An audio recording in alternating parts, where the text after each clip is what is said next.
শ্রমিকদের বকেয়া পাওনার দাবিতে আয়োজিত আজকের এই সংহতি সমাবেশে উপস্থিত সংগ্রামী শ্রমিক নেতৃবৃন্দ এবং দীর্ঘ 1 মাসের অধিক সময় ধরে যারা রাজপথে লড়াই করছেন শ্রমিক ভাই বোনেরা, সবাইকে আমাদের সংগঠন গণতান্ত্রিক শ্রমিক আন্দোলনের পক্ষ থেকে এই টিএনজেড শ্রমিকদের ন্যায়সঙ্গত দাবি এবং বকেয়া মজুরির যে আন্দোলন, সেই আন্দোলনের প্রতি পূর্ণ সমর্থন জানাচ্ছি।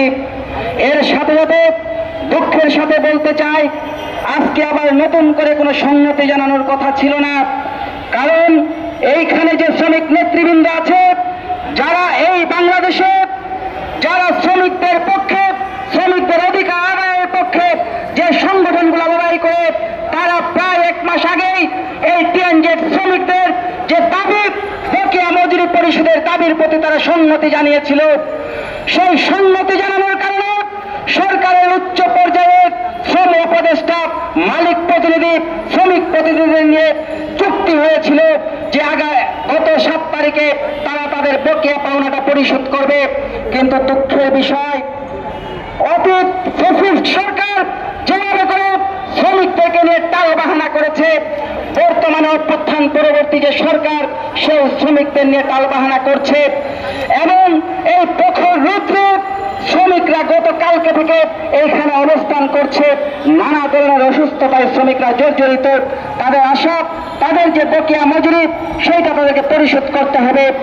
আজকে বৈঠক করার কথা ছিল, কিন্তু এখনো জানিয়েছে আগামীকালকে তারা করবে।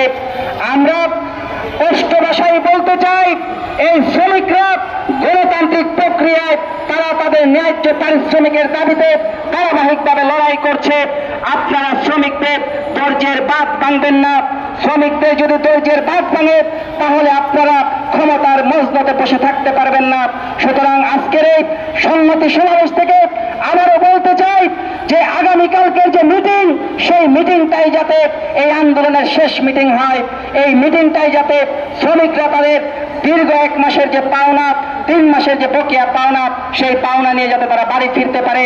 অন্যথায় শ্রমিকরা কিন্তু শুধু শ্রমভবনের মধ্যে আটকে থাকবে না, এবং শ্রমিকরা যে লড়াই করবে, এই লড়াই শুধু শ্রমিকদের লড়াই থাকবে না, এই বাংলাদেশের সকল শ্রমিকদের পক্ষের গণতান্ত্রিক প্রগতিশীল যে শ্রমিক সংগঠন এবং গণতান্ত্রিক মানুষের লড়াইয়ের রূপ নেবে।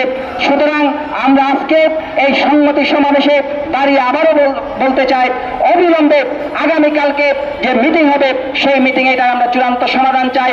অন্যথায় যদি কোনো ধরনের পরিস্থিতি তৈরি হয়, তার দায়ভার কিন্তু আমরা এড়াতে পারবেন না। আমারও এই টিএনজেড শ্রমিকদের অক্লান্ত সংগ্রাম, তাদের ন্যায়সঙ্গত সংগ্রামের প্রতি আমারও সংহতি জানিয়ে আমি আমার বক্তব্য শেষ করছি। শ্রমিকদের অধিকার জয় হবে। সবাইকে ধন্যবাদ।